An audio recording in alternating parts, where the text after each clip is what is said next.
Entonces, como bien dijeron, la especialización lleva, la división de la tarea lleva a la especialización. Bien, y ahí tenemos más o menos los conceptos principales de Taylor. Hay un punto que me parece que no mencionamos, si mal no recuerdo, que es la supervisión funcional. ¿Hablamos de cómo supervisa Taylor?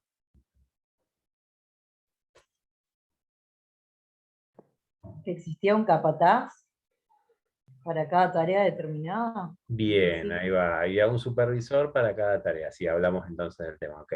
Un supervisor para cada tarea, que eso lo que lleva es a que si una persona realiza varias tareas, pueda llegar a tener varios jefes, varios supervisores, ¿sí? Y bueno, lo que charlamos en clase es que eso generaba un poco de confusión en el trabajador porque no sabe muchas veces a quién hacerle caso, a quién responder, a quién consultarle cuando haya alguna pregunta que no sea claramente para un tema o para otro, entonces tengo que decidir a quién le pregunto. Y quizás si les pregunto a las dos o a las tres superiores me van a contestar cosas diferentes y ahí ya no voy a saber qué hacer. Bien, eso entonces es a grandes rasgos lo que estuvimos hablando de Taylor, ¿sí?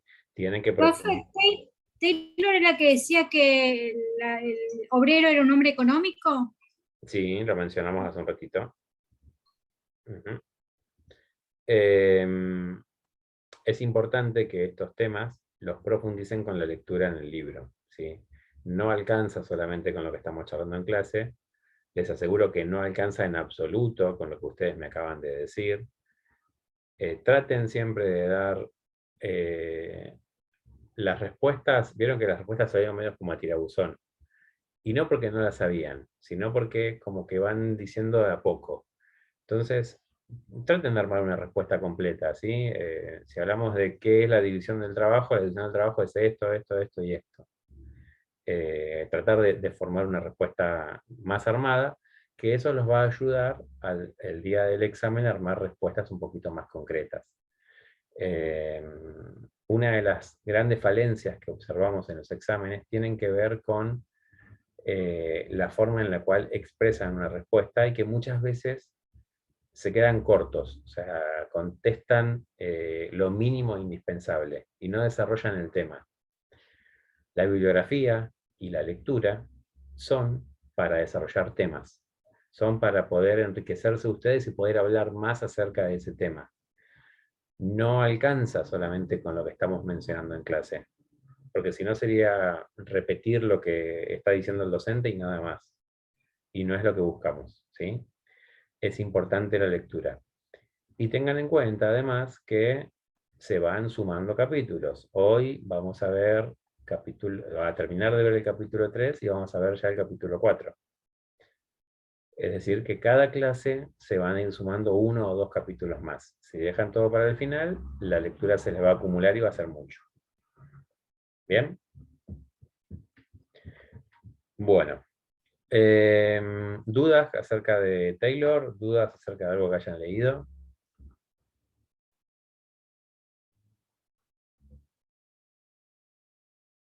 Bueno, el silencio sería como que no. Ok, vamos a seguir. Nosotros vamos a ver, dentro de esta escuela administrativa, vamos a ver a tres autores. La escuela va a recibir el nombre de escuela clásica, ¿sí? La primera escuela administrativa que vemos es la denominada escuela clásica. Esta escuela clásica está conformada por muchos autores. ¿Cuándo se conforma una escuela? Cuando hay un grupo de autores que son contemporáneos y que están de acuerdo en ciertos puntos principales. O sea, piensan más o menos parecido. Cuando tenemos eso podemos hablar de que hay una escuela administrativa. Nosotros vamos a ver tres autores, pero insisto, hay muchos más. El primero de los autores que ya vimos de la escuela clásica es Frederick Taylor, y hoy vamos a ver dos autores más. Uno de ellos es uno que es bastante conocido, que es Henry Ford. ¿Lo conocen a Henry Ford? ¿Escucharon alguna vez nombrar? ¿Qué fabricaba Henry Ford? Autos. Instauró el Autos. método fordista. Inventó el método fordista, sí. Es una trampa decir eso, porque Taylor inventó el método taylorista Y yo Pero no puedo... era el ensamble, ¿cómo se llama? Ahora lo vamos a ensamble. ver. Ahora lo vamos a ver, pero les aseguro que no inventó nada. Pero ahora lo vamos a ver igual. ¿Sí? Pero lo conocemos por eso que estás mencionando vos, Erika, que ahora vamos a ponerlo en conceptos. De Ford, si ustedes se fijan en el libro, tienen muy poquito para leer. ¿Sí? Tienen solamente los principios. De Taylor habíamos visto que eran 4 principios, más un quinto principio que yo le sumé, que es el principio de excepción. Y de Henry Ford vamos a ver 3 principios administrativos en los cuales él se basaba para realizar su producción.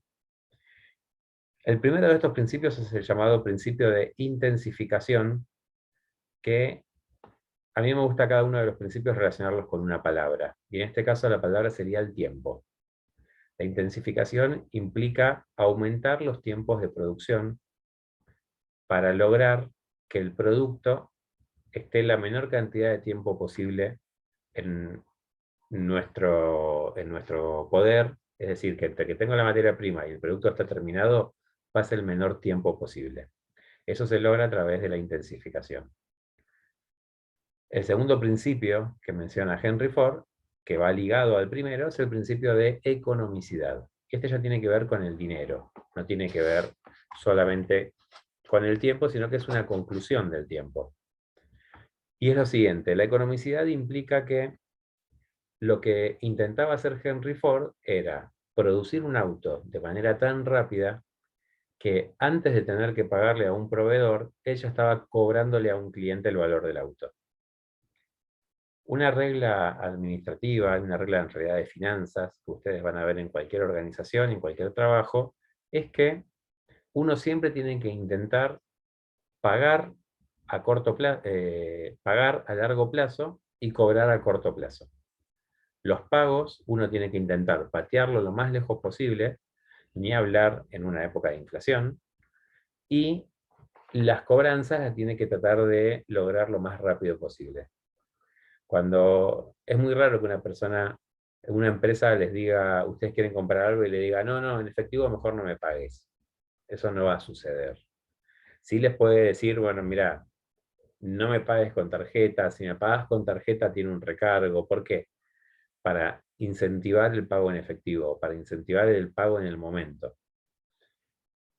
¿A qué se debe esto? A que si yo logro pagar lejos y cobrar temprano, siempre voy a tener dinero. ¿Sí? Siempre voy a contar con dinero en la empresa. Este principio lo utilizaba Ford y lo que él decía es, ok, tenemos que producir el auto tan rápido que antes de empezar a realizar pagos ya estemos cobrando el producto de ese vehículo. Y el último, y acá es lo que decía Erika, el último punto es el de productividad. Es el último principio que menciona Henry Ford. Y la productividad, primero tenemos que hablar qué es el concepto de productividad. Hablamos de productividad cuando analizamos la cantidad de producción que puede hacer una persona o una organización en un determinado tiempo. Por ejemplo, si un operario en un día de trabajo logra fabricar 15 unidades, esa será su productividad. Si al día siguiente logra fabricar 20 unidades, entonces aumentó la productividad de ese trabajador. Lo que buscaba Henry Ford era aumentar la productividad de la organización. Y eso lo hizo implementando lo que conocemos como línea de montaje, que es a lo que se refería Erika.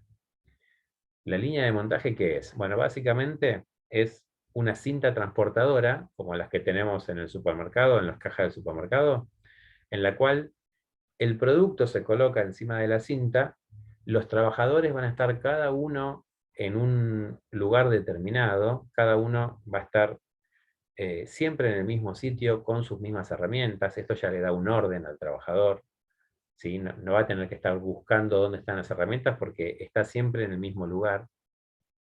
Y en lugar de que el trabajador vaya a buscar los productos van a ir al trabajador. Básicamente cumple con lo mismo que decía el estudio de tiempos y movimientos, que es eliminar tiempos innecesarios. En lugar de que yo tenga que caminar 10 metros para buscar algo y después traerlo, que eso es todo pérdida de tiempo, lo que hago es me quedo yo en la base que me toca trabajar y el producto viene por la cinta hacia mí. La línea de montaje básicamente lo que es más allá de que un sistema de producción, es un sistema de control. Es un sistema de control doble. Nos permite controlar dos cosas. Por un lado, nos permite controlar la velocidad del trabajo. Alcanza simplemente con que aumente la velocidad de la línea de montaje para que los trabajadores tengan que trabajar más rápido y producir más rápido. ¿Sí? Me empiezan a llegar las piezas cada vez más rápido y por lo tanto mi trabajo lo tengo que hacer para no detener esta línea. Y en segundo lugar, es un mecanismo de control porque lo que permite es que se detecten los errores de producción antes de terminar el producto. Si yo tengo que fabricar un auto, imagínense que mi tarea es poner un tornillo.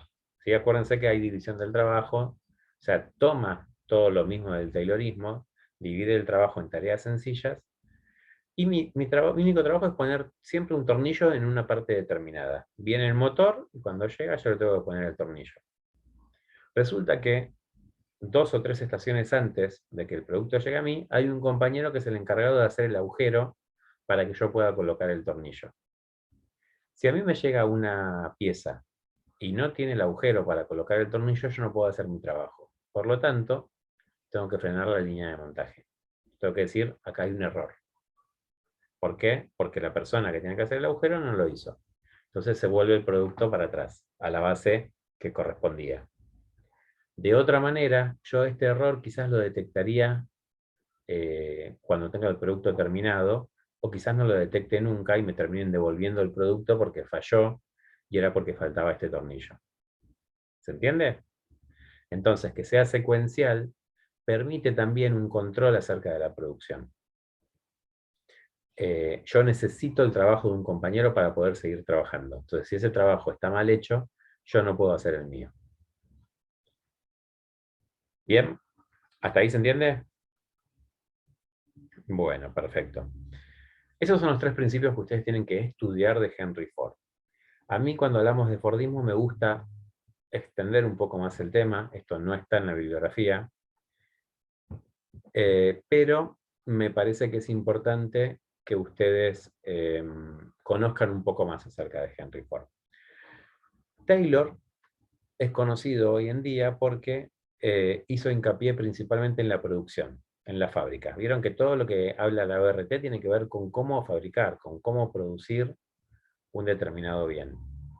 En cambio, Henry Ford lo que hizo fue analizar todo el negocio. No se quedó solamente con producir autos, sino que él analizó toda la cadena de valor que implica la fabricación y la venta de un auto. ¿Cómo hizo esto? Bueno, lo que intentó hacer él, y que lo logró muy bien, fue lo primero y más sorprendente que logró Henry Ford es que un producto que era un producto suntuario hasta ese momento, es decir, un producto que muy poca gente podía tener, pasara a ser un producto masivo. Pasaba a ser un producto que cualquier persona podía llegar a adquirir de clase media. ¿Sí?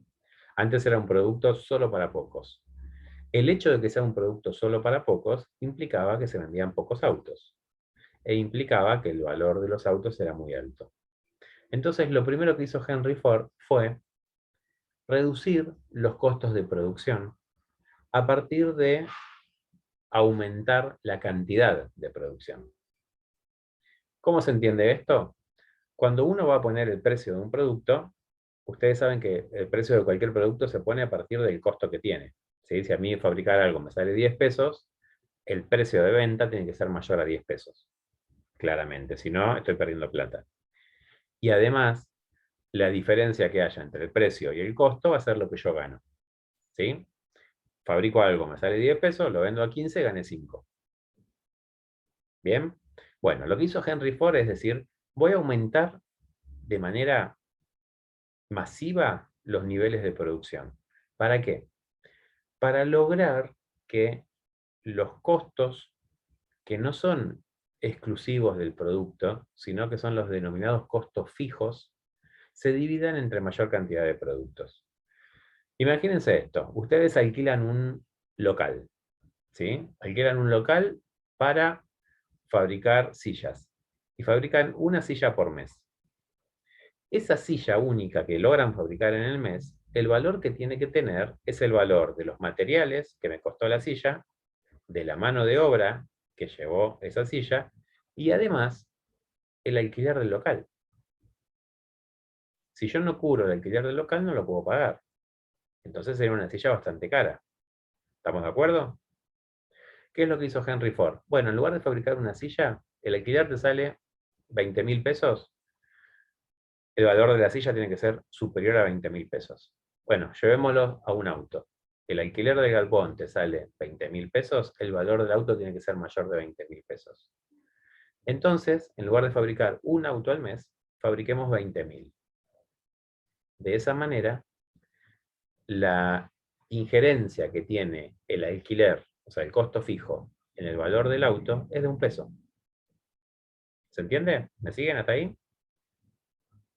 Si vale $1 nada más, significa que el valor del auto va a ser mucho menor. Ahora, ¿qué haría un empresario generalmente cuando logra bajar costos? ¿Y qué haría un empresario argentino? Imagínense ustedes con un empresario argentino al que vende un producto que sale 10.000 pesos.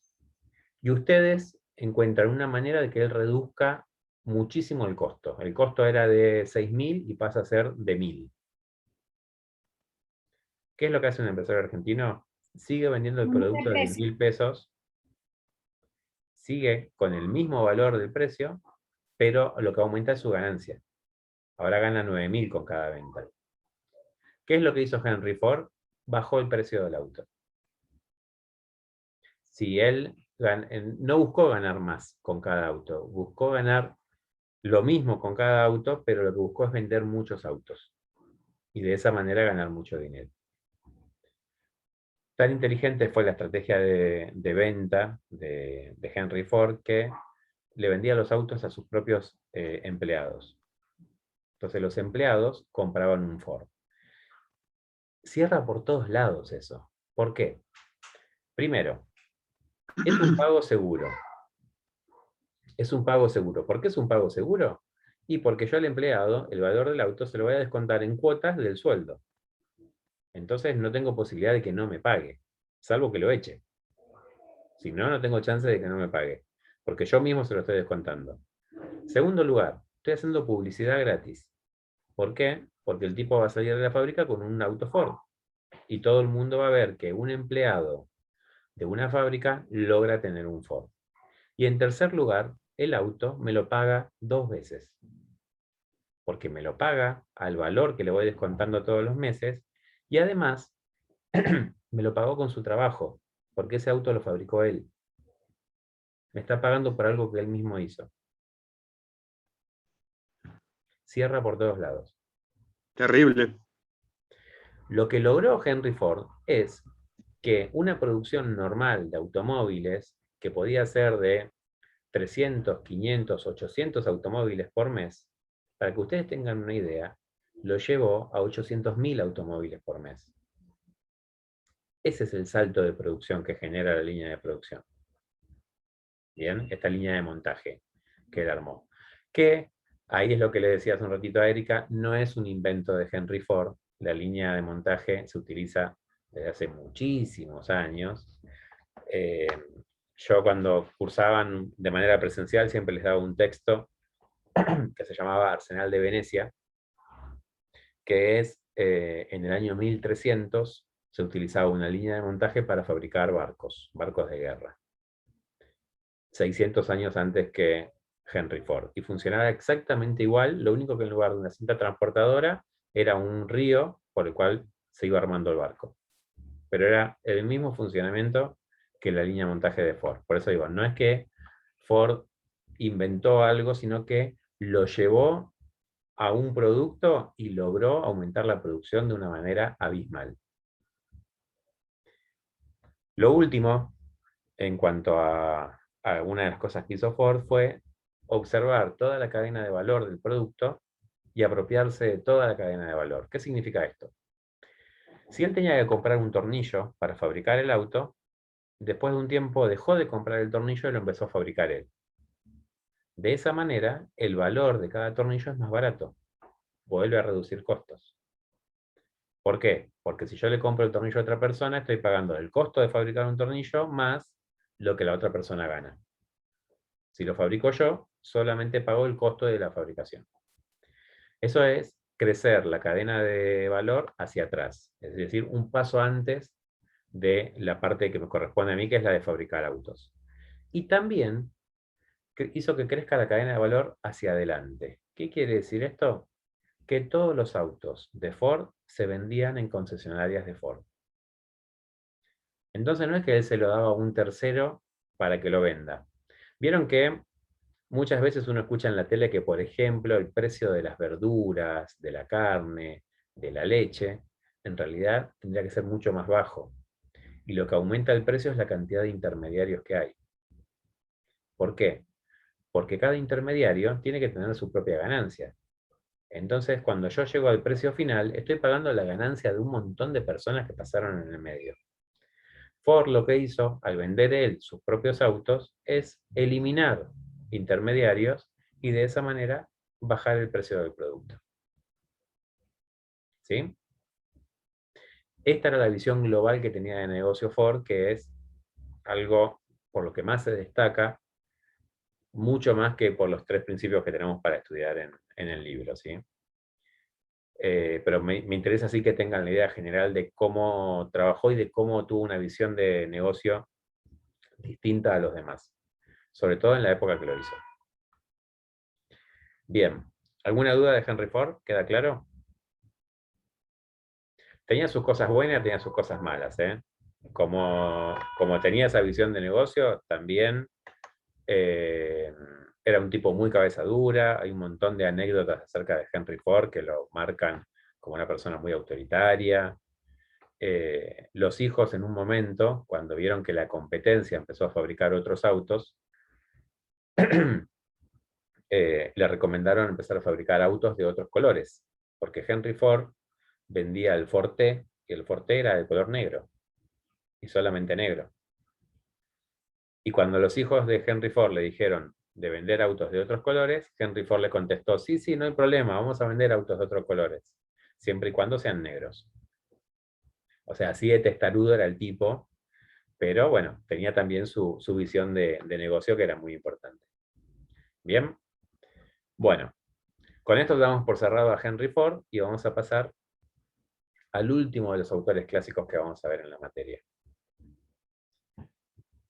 Ahora ya fue llegando más gente, así que como somos ya más, los invito a todos, al igual que invité a los primeros, a que por favor conecten sus cámaras. ¿Sí? La clase se hace mucho más entretenida y mucho más rica si yo los puedo ver. Así que por favor, todos los que puedan, conecten la cámara. O sea, los voy a decir todas las clases igual. Bueno, vamos a pasar entonces al tercer autor. El tercer autor es un señor llamado Henry Fayol. ¿Lo escucharon alguna vez mencionar? Los otros son como más conocidos, Henry Ford, y Henry Ford es muy conocido ¿por qué? Porque hoy por hoy seguimos viendo la marca, entonces es mucho más fácil, lo tenemos en la actualidad. Y Taylor también es más conocido, y Henry Fayol quizás no es tan conocido, sin embargo, es al que vamos a denominar como el padre de la administración, porque es el primer autor de la escuela clásica que empieza a escribir sobre administración y empieza a escribir acerca de no solamente la fábrica, no solamente el área de producción, sino que se empieza a encargar de toda la organización. Tiene una mirada global de la empresa, no solamente la parte de fábrica. Como tiene una mirada global, lo primero que él empieza a hacer es decir, bueno, a ver, ¿qué es lo que hace una empresa? ¿A qué se dedica una empresa? ¿Qué tareas tiene que realizar cualquier empresa? No importa el rubro, pero cuáles son las tareas, las acciones, las funciones que tiene que realizar. Y ahí les pregunto yo a ustedes, y la respuesta van a ver que es muy sencilla, y es la más sencilla que se les ocurra. Es más, estoy seguro que ustedes me van a dar respuestas más complejas de las que yo estoy preguntando. ¿Qué es lo que hace una empresa? ¿Qué acciones Producir. realiza una empresa? Producir, bien. ¿Qué más?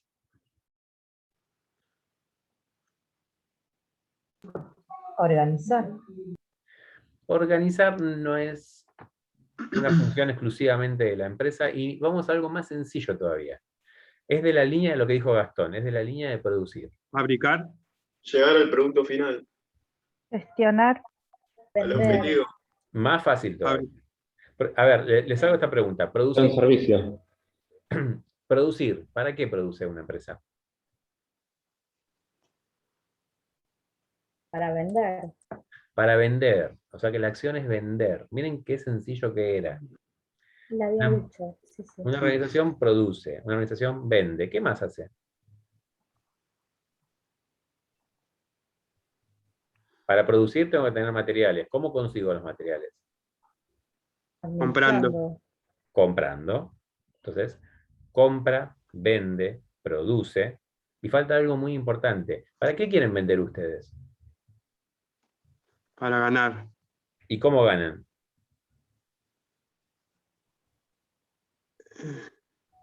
Cuando se los diga me van a decir, esta boludez se estás preguntando, y sí, es una boludez. Trabajando.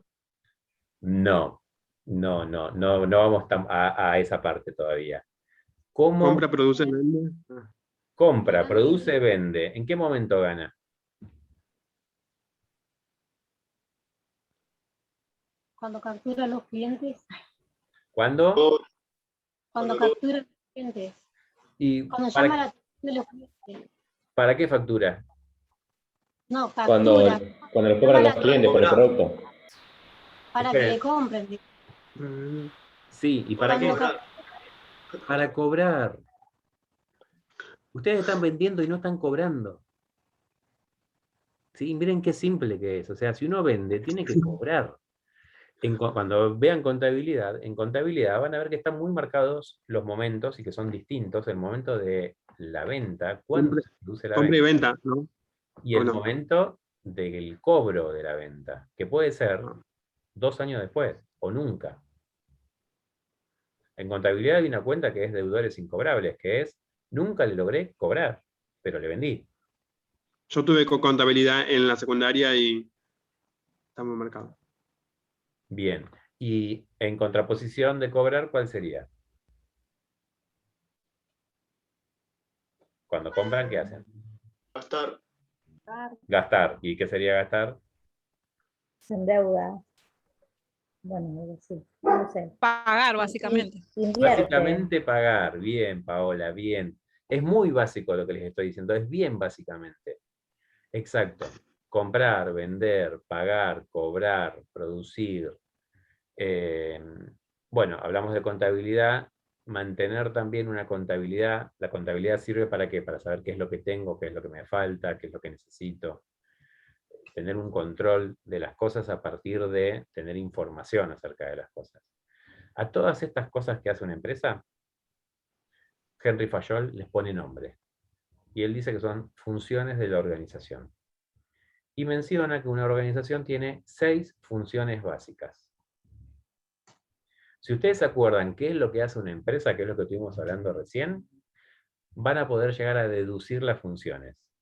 Es para que no las tengan que estudiar todas de memoria, sino que tengan un sentido de esas funciones.